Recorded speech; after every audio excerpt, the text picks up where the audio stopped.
Hello, everyone. Hi. My name is Ben. I'm responsible for training here at Endress+Hauser Temperature and System Products. And with me in our beautiful video studio is our presenter for today, Dietmar. And Ben is not really there. So welcome also from my side. Thank you for joining this interactive seminar about temperature measurement. You will see, or you might have seen in the introduction side, this interactive mean please participate using the Mentimeter. So you see the QR code here. You can scan with your camera and just open a browser. Ben, you can explain it better than I. Well, basically, you already explained everything there is. So about the tooling, you most probably already know GoToWebinar. So what is most important here is ask your questions whenever they arise. So just put them in the questions field. I will try to answer them in the background, as you see with these complete setup here. And from time to time, I might also forward them to Dietmar, or we will cover them in the end in a question and answer session. And yes, the interactive part is most important for us because it's way more fun if you join us actively and it's not just talking to a camera, but we get live feedback from you. We have prepared a couple of questions for you. And the very first one you will see when you either scan that code or you just go onto a link I will post right now into the chat box. Then you will be able to join us interactively and tell us, why do you out there measure temperature? And while you have the chance to answer, Dietmar will have the chance to give us a short introduction on everything. All right. Yeah. Thank you, Ben. So a few words. Yeah, this Mentimeter is anonymous, no installation and so on. It's absolutely safe. So please join. It's really, otherwise I don't see. I see a camera. I don't know how you're reacting. Would be much more fun. All right. Probably you know something about Endress+Hauser, so only a few words, and especially about this online seminar today. This won't be shopping TV here. I want to show our temperature measurement expertise. I want to give you hints because I'm doing this job for some decades, and I was visiting hundreds of customers, seeing a lot of difficult applications, and I want to share my knowledge with you. So this is a basic thinking for today. So our industry knowledge to support you. Endress+Hauser, only 20 seconds. We are present in 50 countries all around the world. We have production plants also in many continents, and we're working with representatives in smaller countries. And it's a family-owned company. The holding is located in Switzerland. There's the Endress family who owns all this and who, stands behind this business. People for process automation is our claim, and that's what we here do today. Yeah, some process knowledge to make your temperature measurement better. So already mentioned in this Mentimeter page, we have asked you why you measure temperature. I've seen there have been a lot of answers. Fantastic. So let's look to a few. Controlling processes. Yeah, that's what it's all about, process control. Yeah, it's about quality, safety. Questions about calibrations. We will have an additional seminar about calibration technologies this Thursday. Also 2 shows, one in our morning and one in our afternoon, wherever you are in the world. So there we focus really on calibration of temperature sensors. Hot, yeah, hot, cold. Not weather forecast won't be today because we're talking about process industry applications, reliability. But more or less, I guess the major message, and most of you got that, and that is also the reason why we are here. The ones which are the largest here are the ones that are named most by you out there. So it is about quality, it is about safety, and it is about process control. And how we can improve all that, especially when it comes to sensor technology, engineering, and all that kind of stuff. There we have the experts standing right there. And I guess we will go back to the presentation and show you a little bit of what we got for you, right? Yeah. Perfect. All right, so we will today talk about vibration resistance, which is, yeah, safety.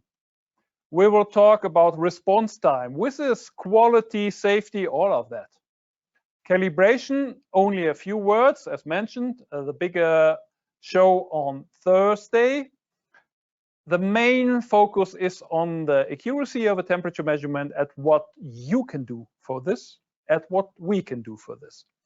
And related to this, the electronics of a temperature measurement itself. Starting first with the biggest message: don't do this at home. We will start with a short introduction of thermocouple. A thermocouple, we will see how it works. A thermocouple has the big benefit.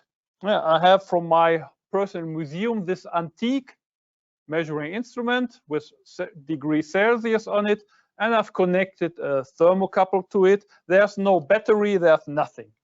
And we do recommend, as you see later, thermocouples to be used for high temperatures, like this. So don't do this at home. Don't do this in the office. You have smoke and fire indicators all over. So you see here, when I heat up the thermocouple with this big flame, we immediately have a reading on this instrument. No battery on it, nothing. So that means we produce, in a way, we produce electricity from heat, which is quite actual if you think about energy protection and so on. So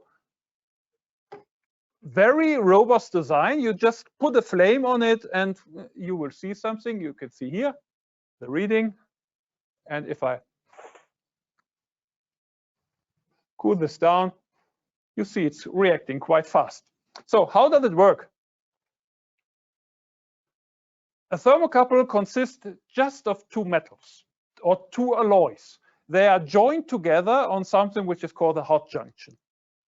And then these two materials are connected again on a cold junction. And exactly what you've seen here, analog instruments just connected, and we see a signal which is millivolt or microvolts produced by it. How does it work?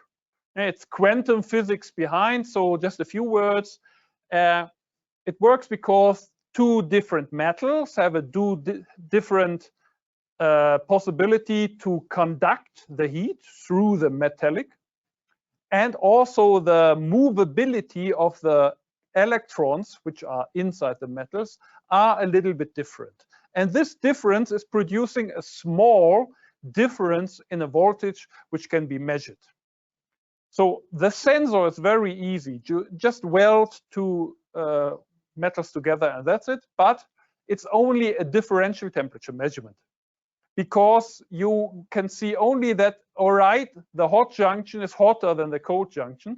But to know how hot the hot junction is, you have to know how warm, on what temperature the cold junction is. And then you have to add this differential temperature measurement. So in fact, a thermocouple measurement is two measurements: the differential between hot and cold and the temperature of the electronics, or a known point. In the lab, for example, you put it in an ice.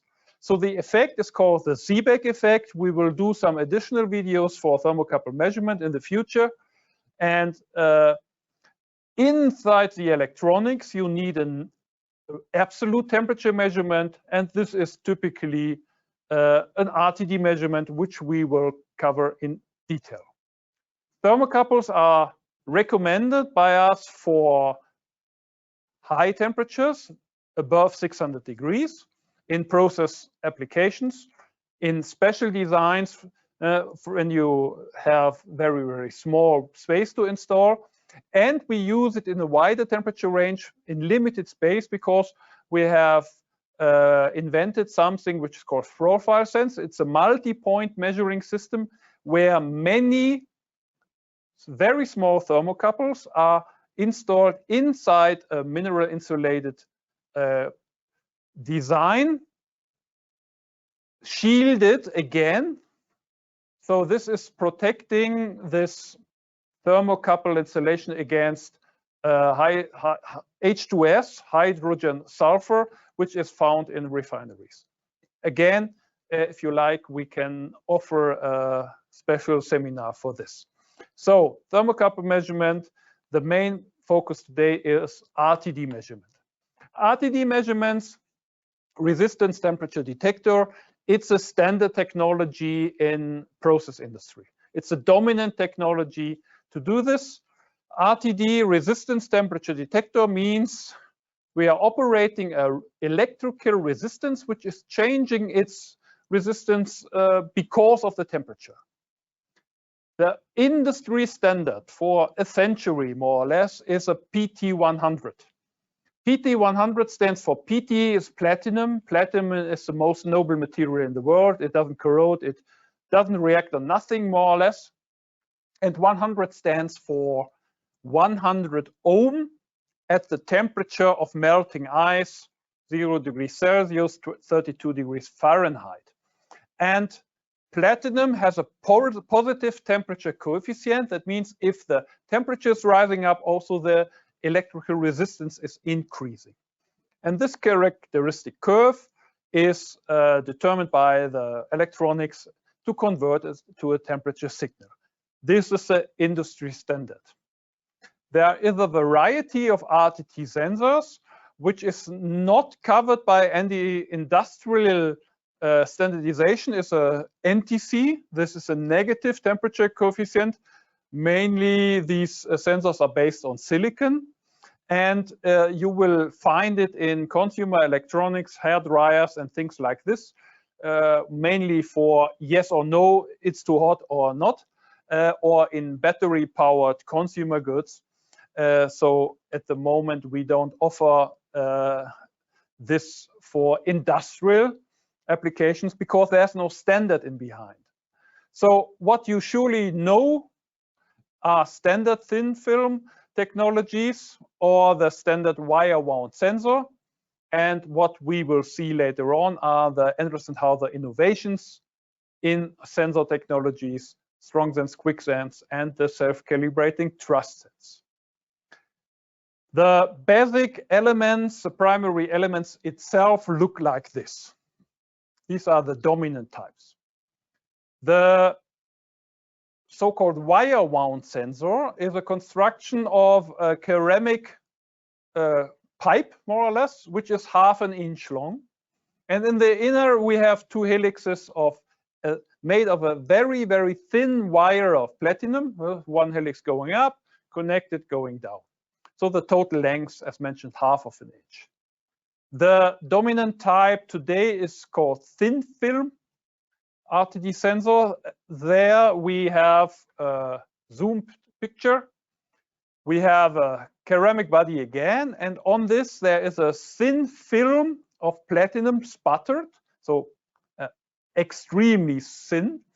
And so the total length of this conductor line at the end gives 100 ohm of electrical resistance, and this platinum conductor is protected with a thin layer of glass against environmental influences. So these two sensors are in all of the industrial temperature measurement probes. So what I like to show you a little bit more in details, because it will improve the safety of your plant, for example, are these sensor innovations which name iTherm at the beginning. The first one is strong sense, and as the name indicates, the reason is it is more robust against environmental influences, especially vibrations or shocks. Shocks like a water hammer, a steam hammer, or whatever.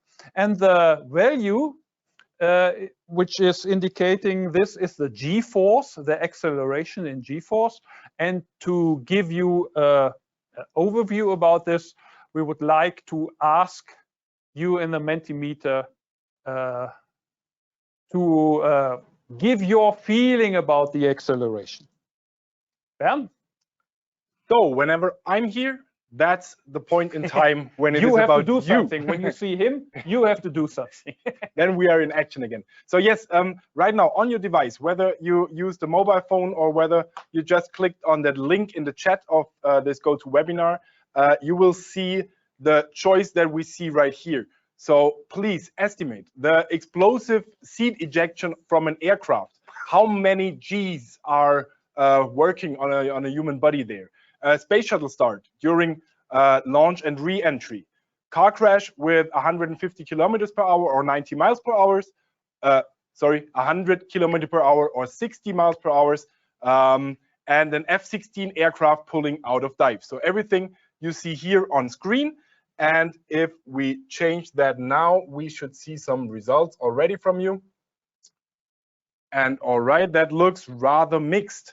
Yeah. And basically, that's exactly the reason for that question. Because when you asked me, before I started working with those products, what is 60G? No idea. A lot. It is a lot. Basically, I'm sure it is a lot because we have a sensor that will withstand 60G. But how much is it in real life? And therefore, let's see what we have here. So you all think the space shuttle start, the rocket start is the toughest, and we also see the numbers adapting when you choose, when you vote in our poll. But yeah, Dietmar, let's see what reality tells us, right? Yeah, the reality tells us, if you look to the news 2 weeks ago, that tourists can enter space. There was a lady, 82 years old. So the rocket start cannot be more than an aircraft fighter. So the real values are rocket start with people on board is 3G. Explosive seed is, yeah, a lot. So the people who have this crash suffer a lot. So these trained pilots, they can survive AG, and no one of us will survive crashing into a wall with a car. So that means, yeah, we will take 2 of them, the middle one, to have a feeling. So a rocket start and crashing the wall. A rocket start is 3G, and this is what every sensor, which is standardized to the international standards, must be good for. And a car crash, 20 times higher, that's where the strong vents on our test bench still was okay. So in real life applications here, the dry applications, you have a lot of vibrations in your plant. And these kill standard sensors after a short period of time. And for this strong vents, this is not a theme at all, because it's concrete. We have concreted in the RTD thin film sensor into the measuring insert. So it cannot move at all. It cannot disappear. And we didn't succeed in destroying the sensor on our test bench. And our test bench is able to shake it with 60G. So this is especially important if you have safety critical applications and you have to do this seal calculation. Then you can go to low environment stress, because everything you do won't affect the strong sense. That's the idea behind. The quick sense, here we have succeeded to connect the thin film element directly into the tip of the measuring insert. So it's very, very close to the process. We come to this later on. And it, as the name indicates, it's quite fast. And it has a temperature range of maximum 200 degrees. That's the other side of the medal.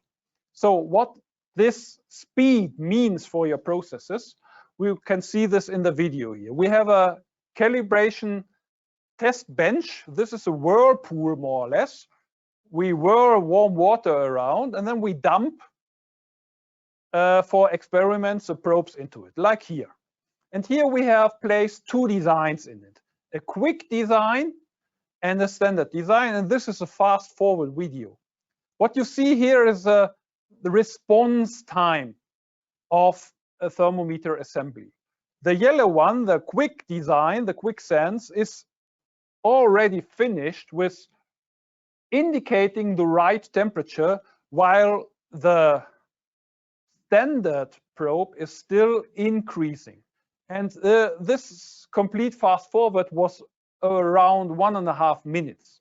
If you don't take care, just place your sensor into your processor like you have always done in water.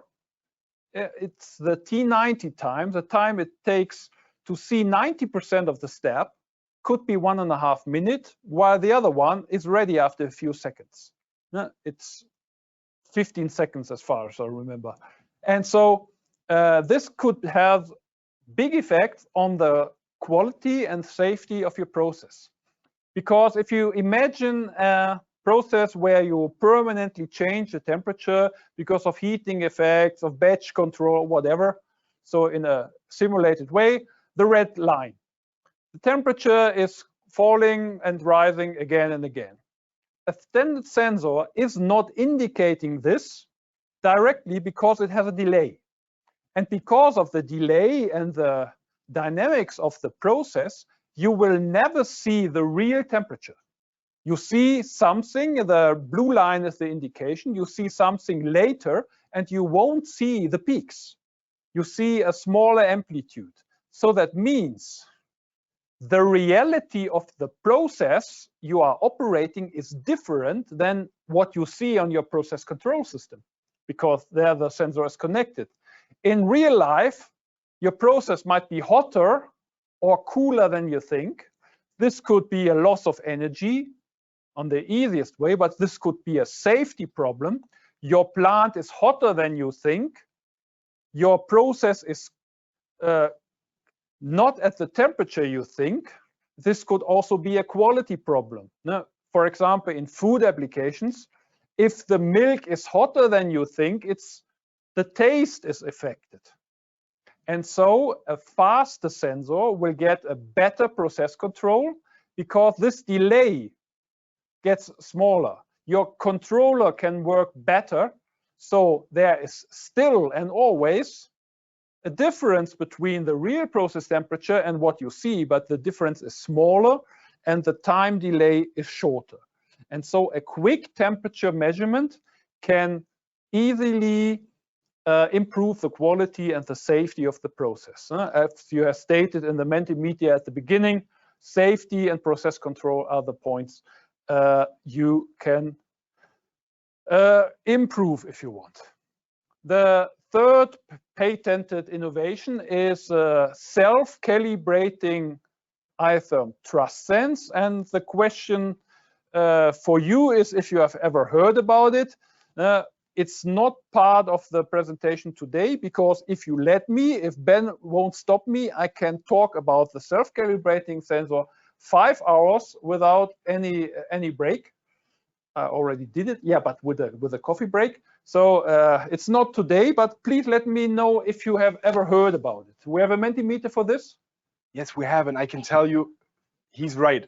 So yeah, if you need more information about TrustSense, visit us on Thursday this week. We will also do that quite regularly now. So is in this line of tech boosters, we will offer that 3 times a year in different angles. And you can also watch the recording at any time. So all that will be online on Endress.com. But let's have a look at what we have as a result here. So maybe in a large screen and without me.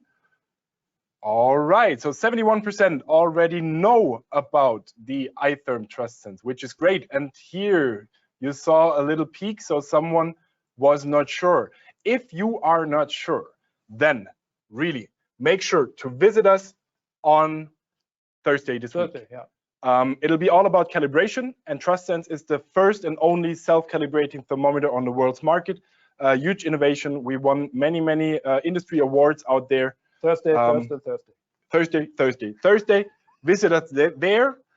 And maybe one thing, because there was a question coming in the chat about QuickSense.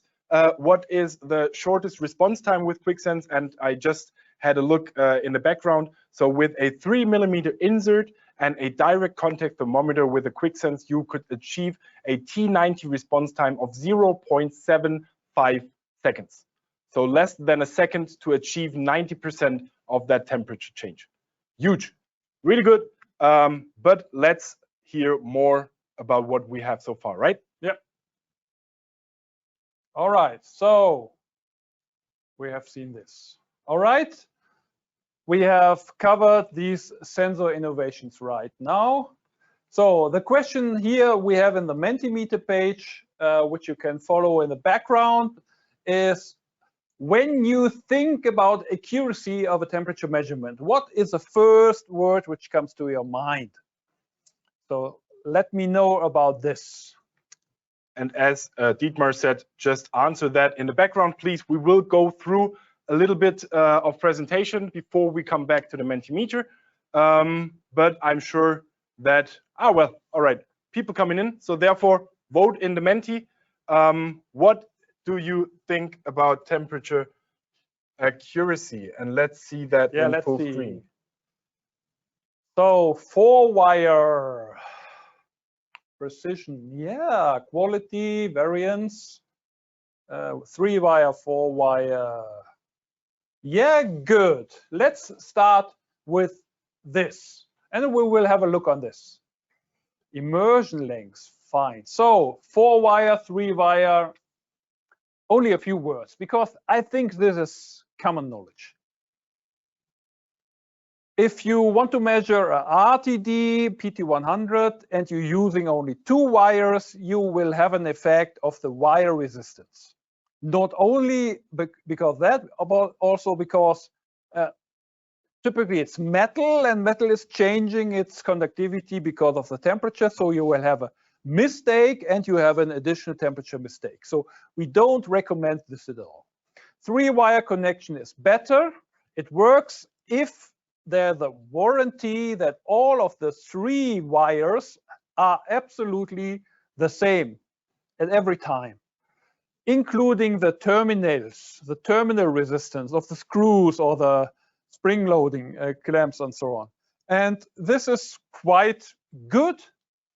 It has limits, especially if you're using mineral insulated cables at a certain length, because what is inside the mineral insulated cable nobody knows, so they could be different, and especially the terminals resistance. And 4-wire connection is working different. It's totally compensating the resistances of the wires and the terminals and whatever, even if they are not equal. So that's what we recommend, and that's what we typically produce. And then you already have mentioned, or a few of them, you know, the class B, the class A, and later on, no letter was left, the class AA, and this funnel of tolerance classes. So this is common knowledge, and we won't do it that much, because when you think about accuracy of a thermometer installation, the first thing you have to consider is yourself, because the main mistakes can be done during the planning phase, during the engineering of the temperature probe itself. So, and for that reason, we cannot help you as a supplier of temperature measurement. If you order the wrong things, they can't be accurate. And that's one of you already stated, the right word for this. That's the reason I've written down the golden rules of temperature measurement. And the to carve in stone message is, every contact thermometer can only measure the temperature which is coming to the sensor basic element itself. And this means, because industrial thermometers are made of steel, of stainless steel usually, they are part of an energy pass. Metal is conducting the heat quite good, and so we will see some examples. And typically for applications where the inner side of the pipe is hotter than the ambient, we transport energy from inside to outside, and for cooling it's the other way around. And in reality, every thermometer made of stainless steel is in contact with an environment. It's part of an energy pass. And please consider the element itself. Where is it inside this energy pass? And to make you understand the first example, which came to me because of customer visit. They asked me, yeah, I want to have this and this application installation. What do you think? This process was a sterilization process. So the pipe is filled with steam under pressure, 130 degrees Celsius, 3 bar or whatever, ambient environment. So if I would touch the flange in this application, I would burn my fingers. So this is clear. And this flange is giving away the energy to the ambient. You see it's hot. So where does the energy go? It goes to the air. Where does the energy come from? It comes from the inner process, from the inner flange, from the thermal well itself. And let's see what is in the inner side of the flange. What is in the thermal well? To make you understand this, just as a model, a simplified model. What do we know, or what do we want to know? We know we have ambient temperature outside. We want to know the temperature of the process in the inside. So what is in between? Something like this. As closer you come to the flange, it becomes warmer. You will burn your fingers when you touch the flange. Probably the inner side is hotter, but not at the process temperature. And there's a final gradient inside the thermal well, inside the thermometer assembly, also in the inner side of the process. And at the end, you are close to the process temperature. We come to this. So we have convection outside and we have a gradient inside the stem. And this is really important now, because now we place a sensor in it. You all know number 3 and 4, wire wound sensor, 1/2 inch long. So the average is somewhere here, which is 1/2 inch more or less away from the tip of your thermometer assembly. It's getting better with the other kind of sensors, and it's getting very good using this quick sense, because we have embedded the thin film into the measuring tip itself. So it's 1 millimeter, 1/25th of an inch away from the sensor tip of the measuring insert. And now think about this gradient. We have the inner side of the flange. We have the temperature in this direction and the position in this. This is the inner side of the flange. This is a gradient inside the installation. And now we place a sensor. If the sensor is right on tip, it will measure the temperature, which is here, which is coming to the sensor itself. If we take a different sensor, like the wire wound number 4, 1/2 inch away, we will see the temperature at this position. But this position's temperature is not the process temperature. It's something else. And in this model, it's typically less. If your pipe is hotter than your environment, a sensor which is located not at the tip will tell you a temperature which is lower than the real process temperature. In fact, your process is hotter than you think. Quality, safety, on and on. So if you have an application like this, choose the right sensor. But they have different temperature ranges, so maybe the process is too hot for a quick sense, because this is only valid to a certain limit of temperature. So what can you do instead during the planning phase? Let's go back to this example. We have the inner side of the flange, we have our thermal well, and we have this resulting gradient inside the thermal well. So a sensor placed here will indicate the temperature. So we have this difference between the process temperature and what we see in the reading of the thermometer. If you take, oh, the thermal well is missing. So you have to think about the thermal well. So the thermal well was longer now, then the final gradient becomes less steep. The line is flatter. And now the difference between where your sensor is placed and the process temperature becomes smaller. So if you increase the insertion length, the wetted length into your process, you decrease the mistake in reading. So try to make your thermowell as long as possible. But in a typical pipe installation, you will reach the other side of your pipe. So there is a physical limit. What can you do here? In these kind of applications, make the installation under an angle, 45 degrees or something. So the wetted length is bigger, insertion length is bigger, the gradient is becoming flatter, and the mistake you make is smaller. Best solution is install it into an elbow, because obviously there is no limit on the other side, or very, very long. So, and in fact, during my career, I've never seen a plant without any elbows. I know there are a pipeline on the bottom of the ocean. I've never been there. So maybe there is no elbow, but surely there don't need temperature measurement here. So if you have a plant, you have an elbow, so there will be the opportunity to install a longer thermowell. But always you have to pay for it. A very long and thin construction will start to vibrate.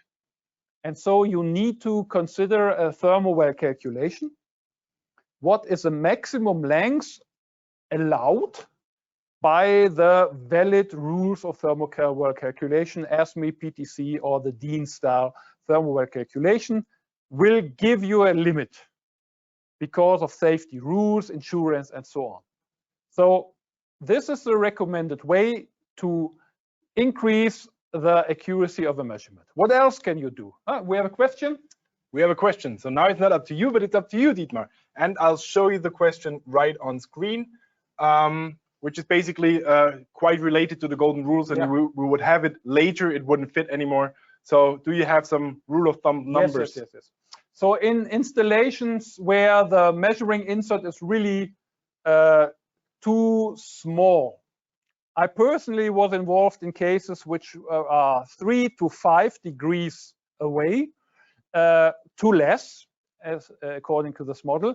And this was true for hygienic applications where you have a steam sterilization of your plant. You have to reach this temperature to kill all of the germs and bacteria in the plant. And if you don't reach it, you cannot guarantee these sterilization. And this was because the customer didn't listen to us.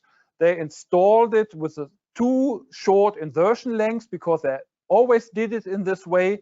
And this didn't work out. 3 to 5 degrees for this hygienic application. That means you have in the SI system 100 degrees difference between inside and outside. So it's 3 to 5% of typical mistakes because of wrong installation lengths. Yeah, perfect question. Thank you. Okay, so what else can you do if not possible for whatever reason to go in an elbow or angle or whatever? What also helps is insulation. If you put insulation material on the outside of your thermometer assembly, you can improve the accuracy inside because you cut the amount of energy which is flowing through the system, like in voltage and so on. So you lift higher the temperature of the packed pieces. So the outer side of the flange will be hotter. This affects the inner side of the flange. And at the end, you have the same effect. The gradient becomes flatter, less steep. So the final mistake you make is smaller.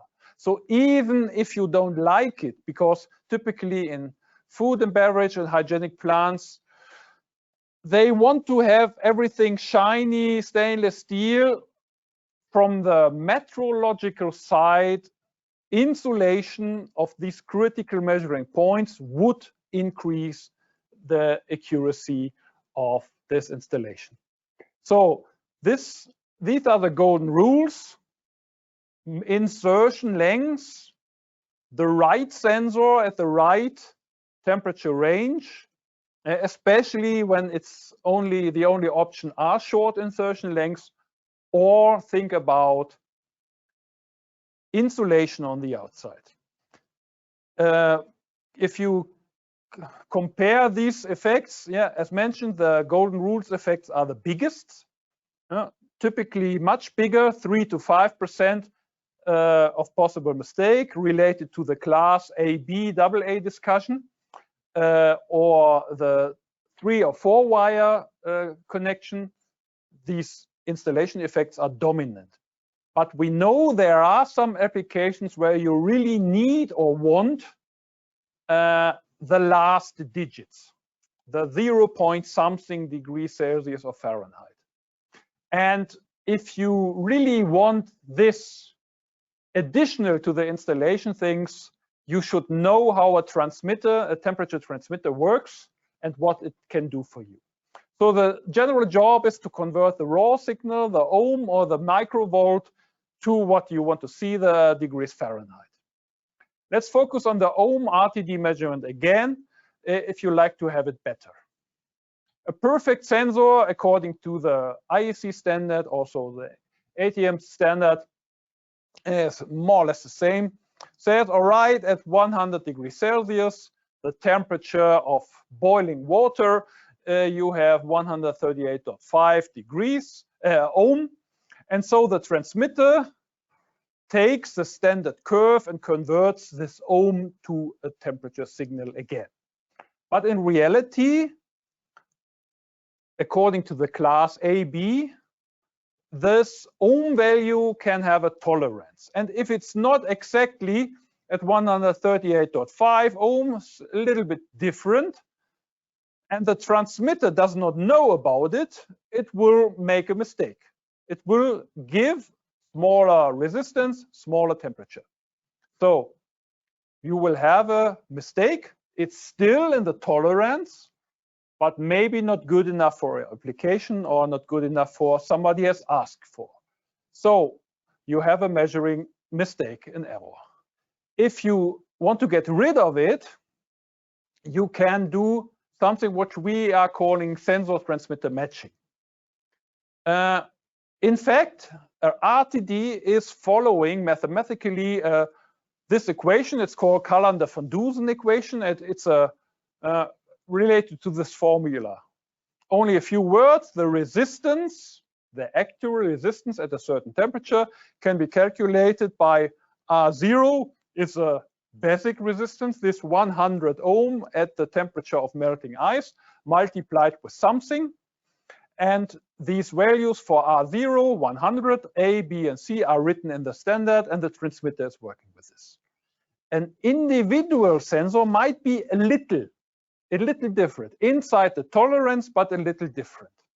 If now we are performing a 3 or 5 point calibration for you, we can determine the individual values of these variables, R0, I, B, and maybe C. C is only relevant for negative temperatures. And then we store the result into the transmitter. So it's not working with the standard values any longer, it's working with the individual values.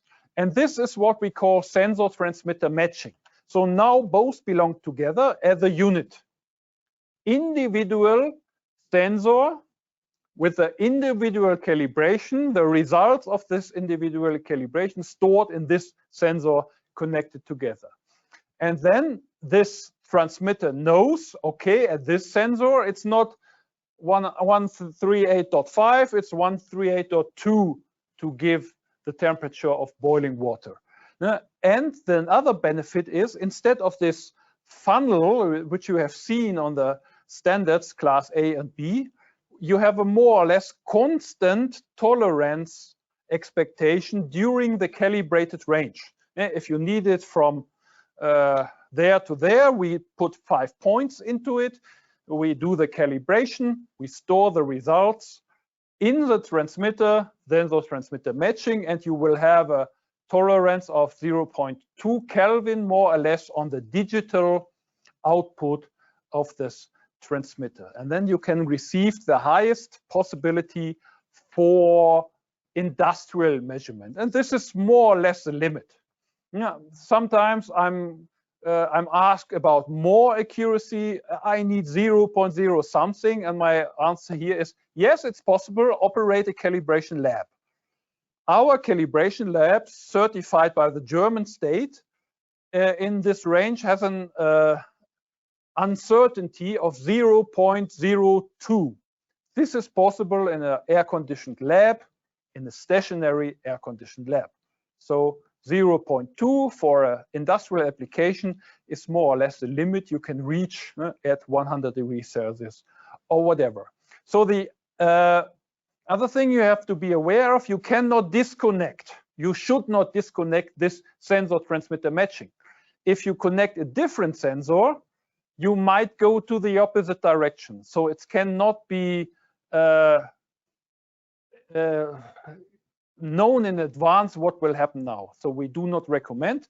Sensor and transmitter must be calibrated always together. So at the end, we have this digital value now inside the transmitter, because all of the transmitters we are making are small computers. But now we have an additional conversion, mainly to convert this to 4 to 20 milliamps again. And what is happening in your process control system, we don't know. How good the quality of the input card is related to the supplier of your DCS. But this will add another uncertainty block, or two uncertainty blocks. What we know from our transmitter is another 50 millikelvin or whatever. What is coming from your DCS card, we don't know. So the next question we would have for you is, yes, we are offering a variety of other output signals, 4 to 20 milliamps with hard. We offer Profibus and Foundation Field Bus, and we have also a compact design, not this model with IO Link. But the question we have for you is, what is your need? What is the temperature transmitter you are operating with? Which output signal is it? So basically, we are already 2 minutes late. For everyone who is still here, thank you very much for your attention. For everyone who got to leave right now, of course, the same. Thanks. We hope you liked it. And who might still have some minutes left might join us on the one hand for the last couple of questions and for the question and answer session in the end. So therefore, it's up to you again. Please vote in Mentimeter for us which communication you mainly use to transmit a temperature signal. Is it 4 to 20 milliamp, hard, Profibus, Foundation Field Bus, or something else? And while we are waiting for your responses to come in, we have a question here which we could also answer in the meantime. Once the transmitter and the sensor is matched, you should not break that marriage anymore. But of course, if you have to replace the sensor, you can also order that sensor with a calibration, and then you would get those coefficients, and a service technician engineer might store them in your transmitter afterwards. Yeah. So that is also something you can do that matching also afterwards. It's just important to get those coefficients for the temperature range that you need the device in, and then you can marry new coefficients to the old transmitter and match those. Yeah, for the digital transmitter, you can also do it yourself. If you have the operating software interface, then you can enter these new values of the R0, A, B, and C, and then you have this sensor transmitter matching again. Yeah. But you need to do this. In the last couple of minutes, we will have a very brief look at our transmitter portfolio. So we will just see an overview, and there you will also see that we have transmitters which are quite nicely to parameterize with Bluetooth. With modern devices, let's say it like this. And there you could also store them yourself, or of course, I'm sure your Endress+Hauser service expert might assist you at any time. So let's see what we have here. So 50% 4 to 20 milliamp, 50% other. Other. Maybe IO Link. Okay. Maybe that is something there, or maybe elaborate on more for us. So if you are still here, yeah, let us know what is your other. then let us know. We just included other for to include everybody in here, but let's see how that looks in practice, or how we have the view from a supplier side, right? So because this is what these are our sales figures. If you combine this, 96% of all the transmitters we have produced in 2019 have been 4 to 20 milliamps with or without heart. 3% are Profibus, which is a protocol mainly used in Europe, and only 1% of the temperature transmitters we have produced came with foundation field bus. So, and it has never been more than 3%. So this is the actual numbers. We now, since last year, have a IO-Link compact thermometer, so this is not included yet. So it would be perfect to know what your other is. And you can see really it is IO-Link. It is IO-Link. I read it already in the background. All right, so good. Really. Yeah, for the compact thermometer. So then it's good to know that everything is covered at the moment. So perfect. So the portfolio we have, just a few words, as mentioned, it's not shopping. We have field transmitters. We have this hockey puck transmitters. We have rail transmitters. We have 2-channel inputs. We have these digital or analog outputs without seal, without intrinsically safety or CSA or FM approval and so on. So the wide variety of products, and especially the new ones, the 70, the line 70 can be operated using a Bluetooth interface. You don't need the admin rights at your laptop to just change a measuring range or so. So quite successfully. All right. So thank you very much for your interest. We hope you liked our way to present. It's big fun for us. Thank you for this perfect interactivity, for your questions. If you like it, come back on Thursday when we talk about calibration, and when Ben will stop me talking about this self-calibrating thermometer after 45 minutes. Yeah, definitely. And yeah, if you have other things you like to know, let us leave us a message so we can prepare a future presentation like this. If you like it, it was fun for us. Thank you very much. And we have one more question in the chat. So whether there would be verification needed for the sensor, wires, and card. I guess it's also about the sensor transmitter matching. Can you show me how you have it on screen? Not yet, not completely yet on screen. So the detailed question is, would verification be needed for the sensor, wires, and card? Yes, it depends on the rules in your industry or what your auditor wants. It's quite common that there is a calibration of the analog loop. So for those, we have included in a few of our transmitters a kind of simulation that we tell the transmitter, please give this or that signal. For example, give 4 milliamps now, and then you can see on your DCS what is coming there. So, for example, 4 milliamps are 0 degrees, 32 degrees Fahrenheit, and at your DCS you see 34. Then you know there's something wrong. And so this is an option to do this simulation. The other option, you can do this if you have a constant temperature for a period of time. Read out what is coming through the heart protocol. The heart protocol is giving you the digital value of the first reading, which is a temperature on a temperature transmitter. And this should be the same like indicated on your DCS.